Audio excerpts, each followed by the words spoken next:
प्यारे बच्चों नमस्कार। आज की ऑनलाइन क्लास में आपका स्वागत है। प्यारे बच्चों, आज हम कक्षा 7 विषय सामाजिक विज्ञान हाफ ईयरली एग्जाम जो आज आपका हुआ है उसको हल करने वाले हैं। तो जो बच्चे चैनल पर नए हैं या जिन बच्चों ने अभी तक चैनल को सब्सक्राइब नहीं किया है, सब्सक्राइब कर लें, लाइक कर दें, अपने साथियों को शेयर कर दें। तो शुरू करते हैं आज की क्लास में। आज के इस प्रश्न पत्र का पहला प्रश्न, इनमें से कौन सा पर्यावरण के लिए खतरा है? पादप वृद्धि, जनसंख्या वृद्धि, फसल वृद्धि, इनमें से कोई नहीं। तो ख ऑप्शन इसका सही है। जनसंख्या वृद्धि जो है वो पर्यावरण के लिए खतरा है। पृथ्वी की सबसे भीतरी परत कौन सी है? परपट्टी, मेंटल या प्रावार, क्रोड, इनमें से कोई नहीं। तो पृथ्वी की जो सबसे भीतरी परत है वो क्रोड है। सबसे ऊपर वाली भूप्रपट्टी, बीच वाली प्रावार और नीचे वाली सबसे क्रोड। तो भीतरी क्रोड हो गई। ऑप्शन नंबर 3 इसका बिल्कुल सही है। छत्रक सेल पाई जाती है तो ये रेगिस्तान में पाई जाती है। पहला ही ऑप्शन इसका बिल्कुल सही है। आगे है, जब दृष्टि तरल रूप में जब वृष्टि तरल रूप में पृथ्वी पर आती है तो उसे हम क्या कहते हैं? तरल रूप में आती है उसे वर्षा कहते हैं। अगर बर्फ रूप में आए या ठोस रूप में उसे हिम कहेंगे या ओले कहेंगे। तो यहाँ पर ख ऑप्शन इसका बिल्कुल सही होगा। राजा हर्षवर्धन के दरबारी कवि कौन थे? तो बाणभट्ट थे। ऑप्शन नंबर ख इसका बिल्कुल सही है। आगे है, मामल्लपुरम का दूसरा नाम क्या है? तो महाबलीपुरम है। ऑप्शन नंबर क इसका बिल्कुल सही है। त्रिपक्षीय संघर्ष का हिस्सा निम्न में से कौन सा वंश नहीं था? तो चोल नहीं था। ऑप्शन नंबर ख इसका बिल्कुल सही है। इसके बाद में आठवां, इंडीज शब्द भारत की किस नदी से लिया गया है? तो सिंधु नदी से लिया गया। तो ऑप्शन नंबर 3 इसका बिल्कुल सही है। दलित शब्द का क्या अर्थ है? कुचला हुआ। कै ऑप्शन इसका बिल्कुल सही है। मध्याह्न भोजन योजना सर्वप्रथम किस राज्य में प्रारंभ की गई? तो तमिलनाडु। कै ऑप्शन इसका बिल्कुल सही है। आगे है, पारितंत्र क्या है? तो आपने ये साइंस में भी पढ़ा होगा। वह तंत्र जिसमें सभी जीवधारी आपस में एक दूसरे के साथ पर्यावरण के भौतिक और रासायनिक कारकों के साथ परस्पर क्रिया करते हैं, पारितंत्र कहलाता है। सेल क्या है? तो सेल एक या एक से अधिक खनिजों से बनी होती है। इसके बाद में ओम प्रकाश वाल्मीकि द्वारा लिखी पुस्तक का नाम क्या था? तो जूठन था।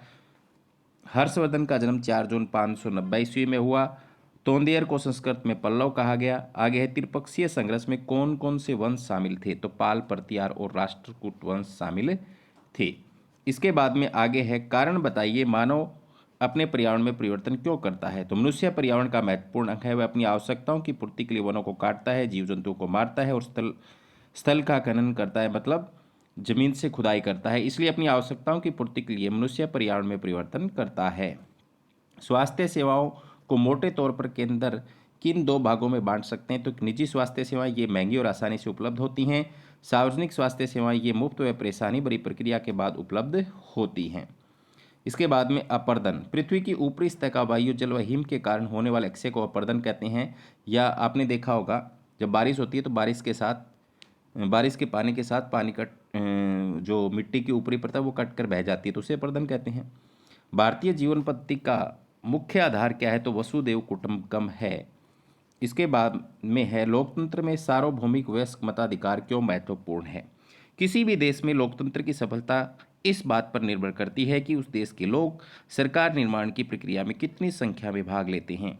सार्वभौमिक वयस्क मताधिकार नागरिकों को सरकार निर्माण की प्रक्रिया में भाग लेने का अधिकार प्रदान करता है। जब अधिक से अधिक लोग मतदान में भाग लेंगे तो सच्चे लोकतंत्र की स्थापना होगी। आगे है, वायुमंडल के संगठन का सचित्र वर्णन करें। तो प्यारे बच्चों, वायुमंडल की 5 परतें होती है। पहली परत जो है क्षोभमंडल, यह सबसे महत्वपूर्ण परत है। इसकी ऊंचाई 13 किलोमीटर है। इसी मंडल में हम सांस लेते हैं। मौसम की सभी घटनाएं इसी मंडल में होती है। इसके बाद में समताप मंडल, क्षोभमंडल की ऊपर वाली परत जो है वो समताप मंडल कहलाती है।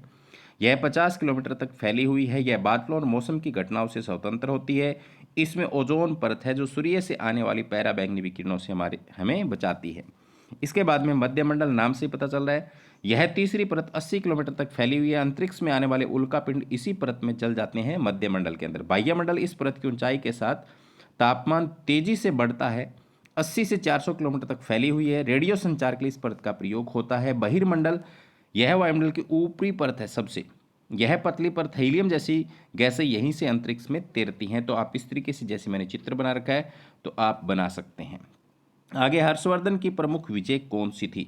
तो हर्षवर्धन की प्रमुख विजय गॉड 5 प्रदेश वल्लभी, कामरूप, सिंध, कश्मीर, नेपाल तथा गंजम की थी, जिसमें से 2 का वर्णन इस प्रकार है। वल्लभी की विजय। हर्षवर्धन के समय वल्लभी गुजरात एक संपन्न, शक्तिशाली और भौगोलिक दृष्टि से संपन्न राज्य था। 630 में हर्षवर्धन ने विशाल सेना के साथ उस पर आक्रमण कर दिया। दुर्योधन वहां का राजा था। युद्ध में उसे असफलता मिलने पर उसे बड़ौज के दद्दा के पास शरण लेनी पड़ी। दद्दा के कहने पर हर्षवर्धन ने उसे राज्य वापस कर दिया और अपनी पुत्री का विवाह उससे करके उसे अपना दामाद बना लिया। गंजम की विजय। यह विजय हर्षवर्धन की अंतिम विजय थी। यह उड़ीसा में है। यहाँ उसके आरंभिक आक्रमण असफल रहे। 643 में वह विजय प्राप्त करने में सफल हुआ। उस समय वहाँ के तत्कालीन शासक पुलकेशिन द्वितीय की मृत्यु हो चुकी थी।